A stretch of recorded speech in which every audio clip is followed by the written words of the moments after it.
एक जमाने की बात है।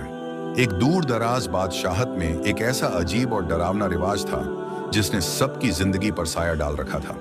हर साल एक नया बादशाह मुकर्रर होता, मगर शर्त यह थी कि साल खत्म होते ही उस बादशाह को तख्त छोड़कर एक सुनसान और खतरनाक टापू पर भेज दिया जाए, जहां उसकी बाकी जिंदगी मौत और तन्हाई में गुजर जाती।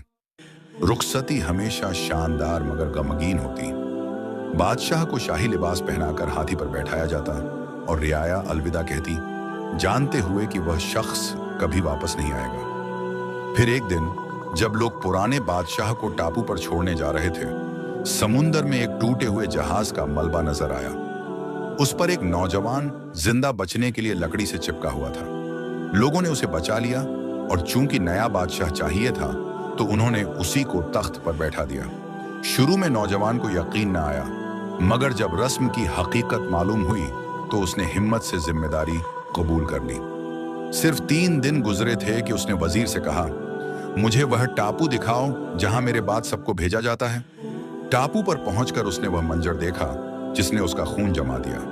घने जंगल में खूंखार जानवरों की आवाजें गूंज रही थीं। जमीन पर पिछले बादशाहों की हड्डियां बिखरी हुई थीं। उसे अंदाजा हो गया कि अगर कुछ न किया तो वह भी उसी अंजाम को पहुंचेगा। मगर यह नौजवान आम बादशाह नहीं था। उसने फैसला किया कि अपनी हुकूमत ऐशो आराम में बर्बाद नहीं करेगा, बल्कि अपने भविष्य की तैयारी करेगा।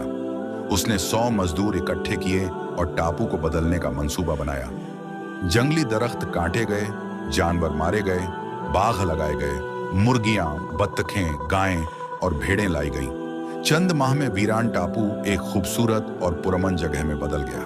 उसने वहां एक शानदार घर और बंदरगाह भी बनवा दी। लोग समझते थे कि बादशाह सख्ती और शाही जिंदगी गुजार रहा है, मगर असल में वह आजादी और सादगी से रह रहा था और सारा धन टापू की तामीर पर लगा रहा था। जब उसकी हुकूमत खत्म होने के दिन करीब आए तो लोग हैरान हुए कि वह खुश है। रुखसती के दिन जब सबने पूछा कि आप मुस्कुरा क्यों रहे हैं, तो उसने कहा, बच्चा पैदा होता है तो वह रोता है और दुनिया खुश होती है। अपनी जिंदगी ऐसे गुजारो कि जब तुम जाओ तो तुम हंस रहे हो और दुनिया रो रही हो। पिछले बादशाहों ने ऐश परस्ती में वक्त बर्बाद किया, मगर मैंने अपने कल की तैयारी की। मैंने मौत के टापू को जन्नत में बदल दिया। लोग उसकी दानाई पर हैरान रह गए और यह कहानी एक सबक बन गई। जिंदगी में चाहे हालात कैसे भी हों, समझदारी